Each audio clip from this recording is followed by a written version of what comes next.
Please welcome our next speaker as he shares his normally weird world, Mr. Rich Fischer.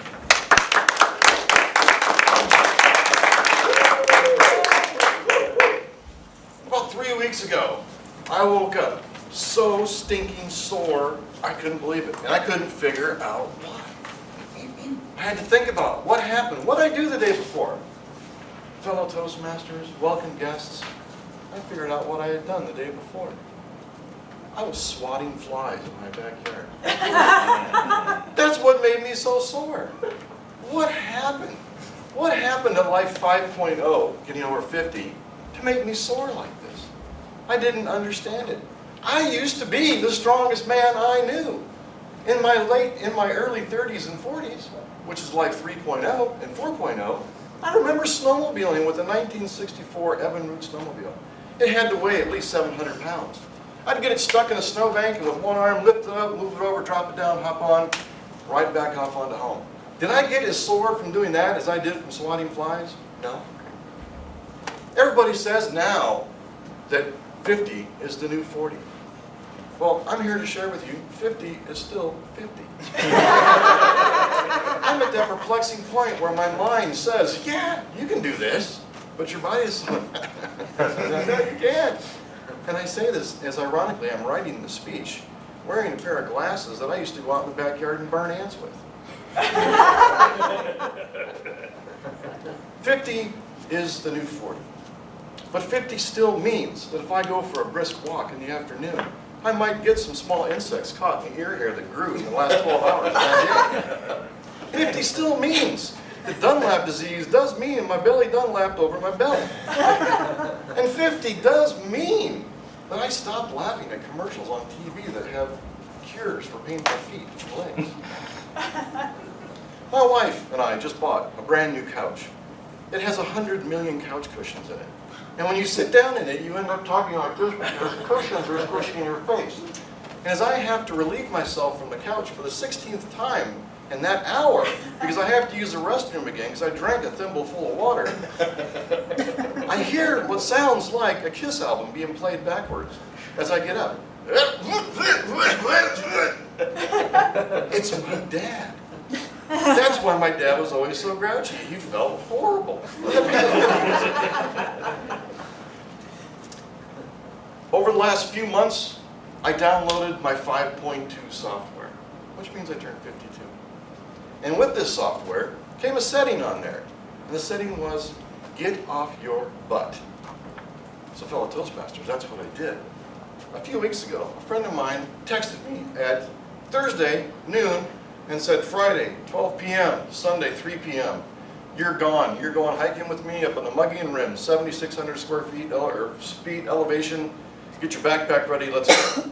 So I packed my backpack as light as I possibly could. I only took 2 iPods, 3 brick chargers, a solar panel, my tent, a hammock, a sleeping bag, enough food for 12 people, 2 bottles of wine, I think a skill saw was in there and a hatchet, and my gun. I got to the rim, I was terrified of getting out there and actually putting on this backpack and hiking. Only 4 miles in, but I did it. I wasn't going to tell my friend. I got out there, put that backpack on, and I marched 4 miles, boom, got there, felt fantastic, had a great weekend. It's time to go. And I'm with my friend, 4.2. He drops his knife on the ground. And he goes to pick it up, he goes, oh! He does one of these, like, buddy, what happened? And he said, I pulled my back, everything went white. He said, I think I need to lay down on the ground and rest. But the wisdom of 5.2 said, no. Last thing you want to do is stop moving. Here's 2 Advil, give me all your stuff, take my hiking stick. You need to keep moving. So we start moving. And we head down the trail, and we hear this screeching sound coming from the woods. It's only us. We haven't seen anybody else out there. And the screeching, I looked over in the distance, and I saw a huge mama elk. And I thought she was right on our path where we were going. And I thought she was there to defend her baby elk from us. So we had to keep moving. I couldn't have my buddy stop. He would have locked right up. So we marched on, down the river, crossed it.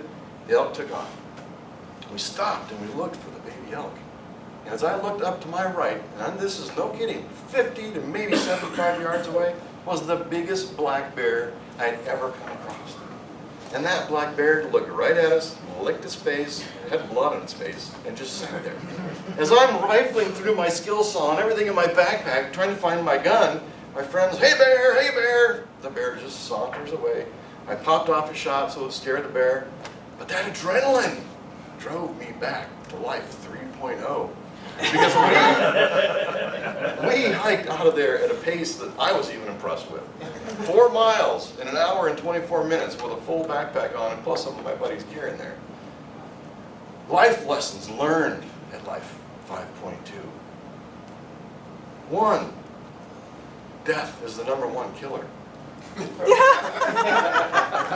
2, life is sexually transmitted. In most cases. 3, good health is the slowest possible way to die. 4, you can learn, all of us can learn from the weather. The weather doesn't care about criticism. 5, give a person a fish and feed him for a day. But show them the internet and they won't bother you for a week. And finally, get off your butt. Don't be afraid of getting old. It doesn't last that long.